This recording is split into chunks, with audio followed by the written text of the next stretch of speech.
Hello dear students, once again welcome in the MSBTE's e-content of environmental studies. It is MSBTE lead study at your doorstep. I am Swati Ingre, course expert, lecturer, NIT Polytechnic, Nagpur. In today's video, we are going to discuss the topic biodiversity from Unit 3, Ecosystem and Biodiversity. Course outcome, conserve ecosystem and biodiversity. Unit outcome, enlist the endangered species. Learning objective. After viewing this video, students will able to understand the importance of biodiversity. From concept map, you will understand the content of today's video.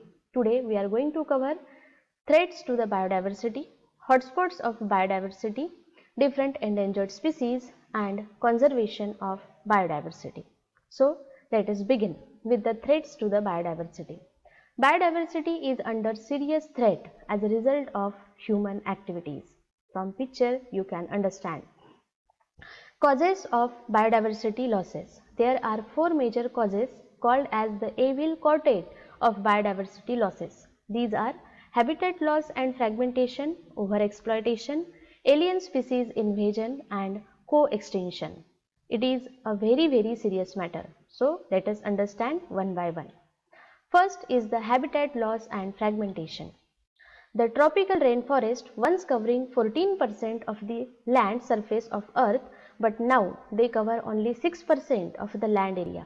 The Amazon rainforest, called as the lungs of the planet, are cleared for cultivation of soybean or are converted into grassland for raising the beef cattle. The loss of a habitat deprives many animals and plants their homes and they face extinction. Degradation of many habitat by pollution threatens the survival of many species. The second cause is overexploitation. When need turns to greed, it leads to overexploitation of natural resources. Many species becomes extinct. For example, Steller sea cow, passenger pigeon, many marine fishes become extinct due to overexploitation by humans. The third cause is alien species invasion. Let us understand.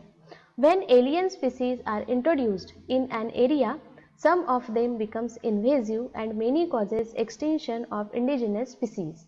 For example, introduction of Nile perch into Lake Victoria, East Africa cause extinction of many species of killichid fish in lake. Invasive weed species such as Parthenium, that is carrot grass. Fourth factor is co-extinction. When a species becomes extinct, the plant and animal species associated with it become extinct too. For example, when a host fish becomes extinct, its unique parasite also become extinct. Similarly, when one partner of a co-evolved pollinator mutualism become extinct, the other partner also have the same fate. Now, we will see the hotspots of biodiversity. First, we will understand what is hotspot of biodiversity. A biodiversity hotspot is a biogeographic region that is both a significant reservoir of biodiversity and is threatened with destruction. Large region containing exceptional concentration of plants and animals and experiencing the high rate of habitat loss means it is with abundance of animals and plants, but at the same time it is in danger also. Such type of region is called as hotspot of biodiversity. Now we will see the biodiversity hotspots in India. There are three major hotspots. The first is Western Ghat and Sri Lanka. The second is Himalaya, and third is Indo-Burma. First, Western Ghat and Sri Lanka. From this figure you can understand this red portion is the Western Ghat and this region is Sri Lanka. The Western Ghats, known locally as the Sahyadri Hills, run parallel to the India's western coast about 30 to 50 km inland. They cover an area about 1,60,000 square kilometer and stretch for 1,600 km from Gujarat to south tip. It is habitat for variety of mammals, reptiles, birds and plants. like purple moorhen, it is bison, and it is example Nilgiri Thar. Then second hotspot of biodiversity is Himalaya. It is the Himalayan region. Let us see. Include the entire Indian Himalayan region and that fall in Pakistan, Tibet, Nepal, Bhutan, China and Myanmar. The hotspot is home to important population of numerous large birds and mammals, including vultures, tigers, elephants, rhinos and wild water buffaloes. For example, tiger, it is rhino, then these are vultures. These all are found in the Himalayan region in abundance. The third important region is Indo-Burma. This is the Indo-Burma region. From figure you can understand. Encompassing more than 2 million km square of tropical Asia, Indo-Burma is still revealing its biological treasure. 6 large mammal species have been discovered in the last 12 years. This hotspot also holds remarkable endemism in freshwater turtle species. Bird life in Indo-Burma is also incredibly diverse, holding almost 1,300 different bird species like spot-billed pelican, it is saula, and it is the pangolin. These animals and birds found in the Indo-Burma region. Now, let us understand what is endangered species. The organisms whose number have declined rapidly and species might be wiped off from the earth in near future is called as endangered species. In short, we can say that the number is continuously declined and one day will come when there will be no existence of such type of species, and such species are called as endangered species. The World Wildlife Federation, which is also called as WWF, published a book containing the details of endangered and threatened species of flora and fauna. Here, flora means the plants and fauna means the animals, called as Red Data Book or Red List Book. The Red Data Book symbolizes a warning signal for those species which are endangered and have to be protected. Otherwise, they are likely to become extinct in the near future. Then, let us see the list of endangered species of India. In animals, the Asiatic lion, Bengal tiger, snow leopard, black buck, red panda, one-horned rhinoceros, the Nilgiri Thar, Kashmiri red stag, which is also called as hangul, lion-tailed macaque and Indian bison. These all animals are in the list of endangered species. In birds, the great Indian bustard, the red-headed vulture, forest owlet, spoon-billed sandpiper, Jordan courser, Bengal florican, white-billed heron, Himalayan quail, sociable lapwing and Siberian crane. These all birds are also in the list of endangered species in India.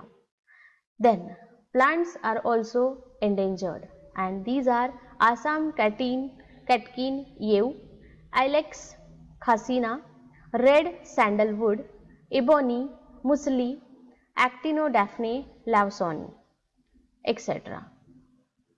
We have to protect all of those. Then, now it is the need of conservation of biodiversity. There are two approaches for conservation of biodiversity. The first is in situ conservation, which is also known as on-site conservation, and second is ex situ conservation, means off-site conservation. From its examples, you can understand the meaning of in situ and ex situ. That is, conservation of biodiversity have the two approach, in situ conservation and ex situ conservation. Actually, in situ conservation means the animals or plants have to preserve in the natural environment. The examples are reservoirs, the national parks, the wildlife sanctuaries and sacred groves. Means these all plants and animals are protected in the natural environment. Then Second is ex situ conservation. Ex situ conservation means it is the artificial creation of such type of environment and then keeping the animal or growing the plants in that environment. For example, botanical gardens, zoological parks, seed banks, gene banks, these all are the examples of ex situ conservation. Then, in situ conservation or on-site conservation. First is biosphere reserves. These are large tracts of protected land with multiple use preserving the genetic diversity of representative ecosystem by protecting wildlife, traditional lifestyle of the tribals and variety plant and animal genetic resources. The national parks. These are areas reserved for wildlife where they are able to obtain all the required natural resources and proper habitat. Wildlife sanctuaries. These are the tract of land with or without lake where animals are protected from all types of exploitation and habitat disturbance. And sacred groves. These are the tracts of forest set aside where all the trees and wildlife within are venerated and given the total protection. It is called as in situ conservation, on-site conservation, or in the natural environment conservation. Then, ex situ conservation. The botanical gardens. Botanical gardens is a place where plants, especially the ferns, conifers and flowering plants are grown and displayed for the purpose of research and education. The zoological parks. The place where wild animals and in some instances domesticated animals are exhibited in captivity. In such an establishment, animals can generally be given more intensive care than possible in the nature reserve for the sanctuaries. The seed banks. A seed bank is a bank where seeds of different crops and rare plant species are stored for future use. The seed bank are created to maintain and protect the biodiversity where samples of all species are collected and stored. The gene bank. Gene banks are the type of bio repository which preserves the genetic material for plants. This is done by in vitro storage, freezing, cutting from the plant or stocking the seeds, and for animals this is done by freezing the sperms and eggs in zoological freezers until the further need. Various laws for conservation of biodiversity. It is also very important. The concept of conservation of biodiversity is enshrined in the Indian Constitution in Article 48A and 51A(g). The major central acts relevant to the biodiversity are the Indian Forest Act 1927, the Wildlife Protection Act 1972, the Forest Conservation Act 1980, the Environment Protection Act 1986, the Biological Diversity Act 2002, the Scheduled Tribe and Other Forest Dweller Recognition of Forest Right Act 2006. International efforts for biodiversity conservation. It is not a personal matter or it is not the matter of nation. It is a global matter. So it is the responsibility of each and everyone, and hence we have to see the international effort. The Earth Summit. It was the historic convention of biological diversity held in Rio de Janeiro in 1992. It called upon all the nations to take appropriate measures of conservation of biodiversity and sustainable utilization of the benefits of biodiversity. The World Summit. It was held in 2002 in Johannesburg, South Africa. It is the commitment to activate a significant reduction in the current rate of biodiversity loss at global, regional and local level by 2010. These all are the references for the today's video content. Now, what are the key takeaways about the biodiversity? Biodiversity adds a flavor in healthy environment, hence its conservation is a global need. Let us see the summary. What we learned today. Today, we have studied the threats to the biodiversity, hotspots of biodiversity, list of endangered species, conservation of biodiversity, and at last, thank you all. Have a nice day. Keep learning. Happy learning. Now, let's have a